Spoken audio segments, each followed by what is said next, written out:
Hey guys, welcome back to another Q&A. It is February 24th, 2022. So this week I had put up a topic-specific Q&A thread, which was for contest prep. I haven't done one in a while, topic-specific thread, so thought that might be appropriate considering the contest season is upon us, or at least there's a good amount of people in prep or starting preps for spring shows. So let's see what we have here. What would be the smartest way to diet as a natural competitor in terms of diet duration, aggressiveness with deficit, macro split, etc., if the number one priority is to avoid potential permanent hypogonadism after prep?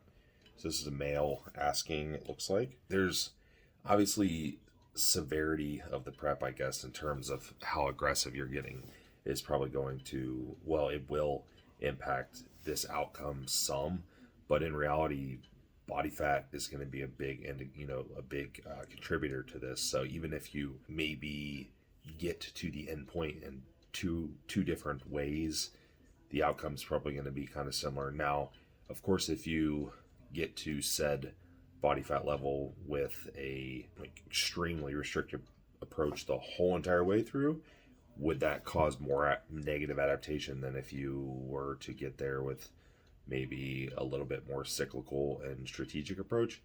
Yeah, probably. But, in general, getting to said point with the most amount of food and the least amount of strenuous activity, besides training, talking strenuous types of cardio, is probably going to yield the best result and the least amount of adaptation. But based on the research they actually have, or the case studies actually have on natural bodybuilders and contest prep, it's very, very common to be hypogonadal. I mean, pretty much everyone's going to be if they get to lean enough body fat.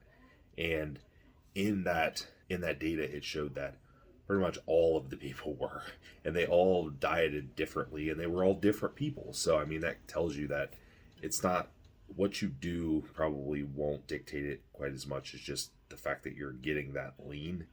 So keep that in mind. Now, we do know research is pretty favorable looking at refeeding and diet breaks and things of that nature in terms of hormone outcomes. So we do know that is favorable, and that is something that we would want to use. Getting in the probably least amount of deficit.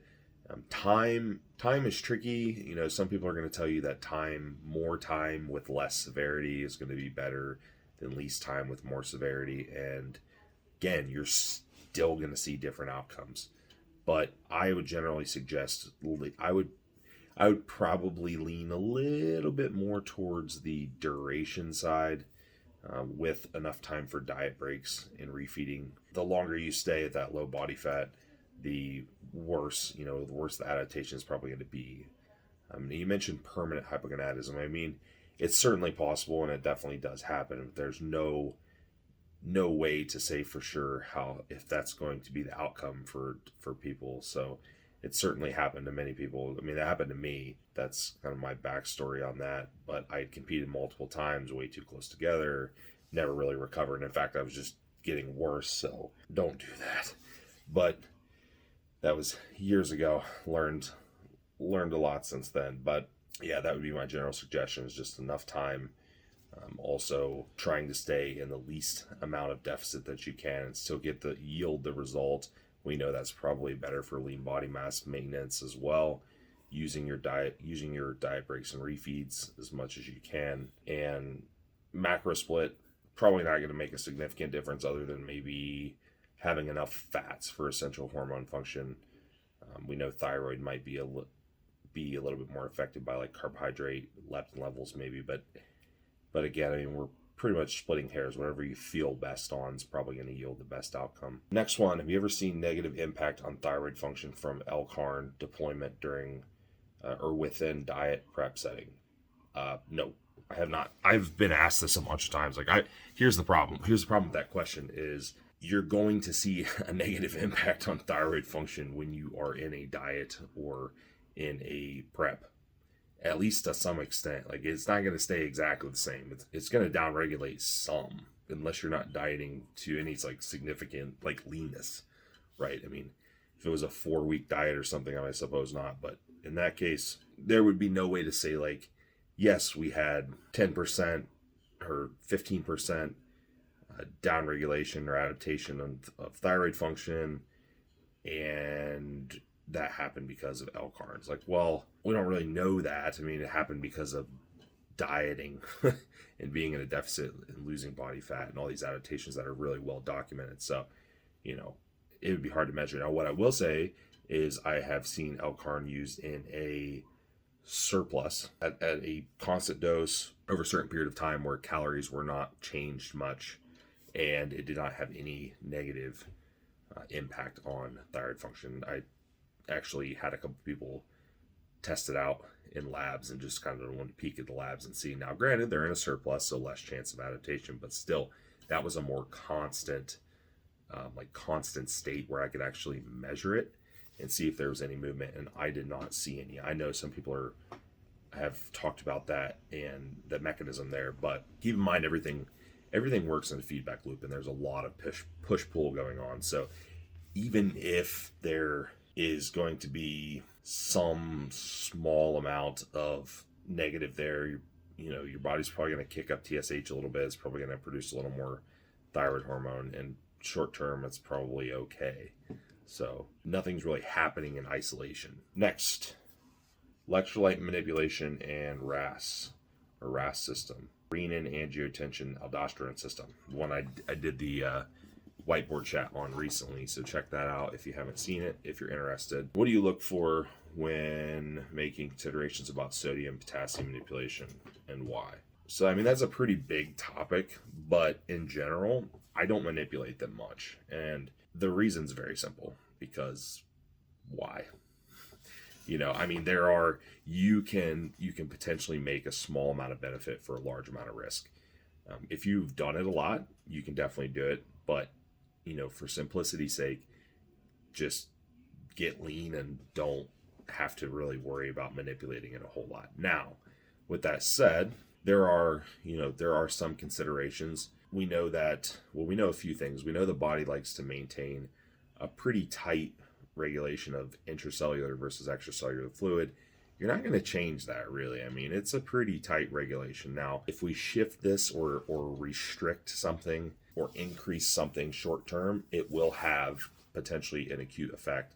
The problem is for how long until there's a compensation. We see this with water, like water restriction, right?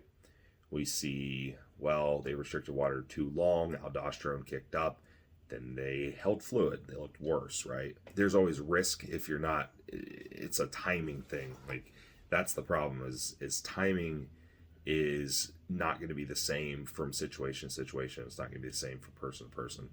So you're always running that risk. Now, you can always do other things, like if you're on PEDs or something that maybe would cause increase in aldosterone, growth hormone, things like that. Those could always be taken out. Always can reduce, if people are using like telmisartan, will reduce aldosterone. That dose could potentially be increased. Diuretics do, certain ones, but again, timing thing, and there's risk there.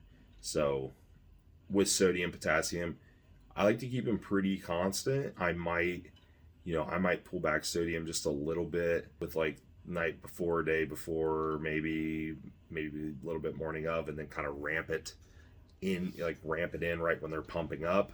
But we're not talking a lot of manipulation here. We're talking pretty minuscule, maybe like 25% up or down manipulation. We're not talking like pulling it to zero or bumping it up twice or three times the amount. I don't do that often, just because unless I see that they are really flat, like the morning of or something, we need sodium water to come in. But other than that, we don't really do that a whole lot. So I hope that gives a little bit of insight, but it's all kind of contextual, and a good rule of thumb is do not mess with it if you don't have to. Okay, somebody asked about menstrual cycles and prep. If there's anything they could do not to lose the menstrual cycle. Again, like, kind of go back to the hypogonadism thing. I mean, severity is always going to impact that adaptation more. And the harsher it is, for like, if you're being harsh from the beginning all the way through, chances to lose it are pretty high. Now, you are also battling a body fat thing. So the adaptation is partially coming from the fact that you are very low body fat for what, compared to what you're supposed to be. So that's an issue. There are things that we can do, like I said, any of the research on diet breaks, refeeding, that's helpful. Now, also with that, keep in mind, like, activity breaks are part of that too. I might diet break or refeed someone in versus just cramming in a bunch of food. I might reduce activity for that 2 days or whatever, or one of the 2 days, or if it's 3 days or a week or whatever. Like, I might actually just reduce activity as the primary means of shifting that calorie balance versus just adding food. Because again, now I'm getting a double whammy. I'm getting a reduction in the stress from the activity potentially, and a shift in energy balance, right? That's something to keep in mind. You could also support with something like chasteberry potentially, and increase luteinizing hormone and drive the progesterone production. Now, the question would be maybe the last month, perhaps, like, well, maybe we want to not do that the last month, and if they lose the period, then that's maybe okay. Not saying it's a good thing from a health perspective, but from a cosmetic and predictability perspective of how they're going to look and fluid retention and peaking and stuff, it's like, well, we're not trying to lose it, but if they do, it might make that situation a little bit easier, so we can get it back right after it's done. So something to keep in mind from like an actual practical standpoint. Yeah, I mean, those would be the main things. And then again, like, the chasteberry could potentially help. And I mean, you could hypothetically, I suppose, use progesterone, but probably, again, like, you probably don't want to create like this PMS scenario, like PMS type of hormonal state where they're having those types of side effects and trying to get a lean, crisp physique either. So that gets kind of tricky, but hopefully that helps. All right. Appreciate all the questions. I will talk to everybody next time.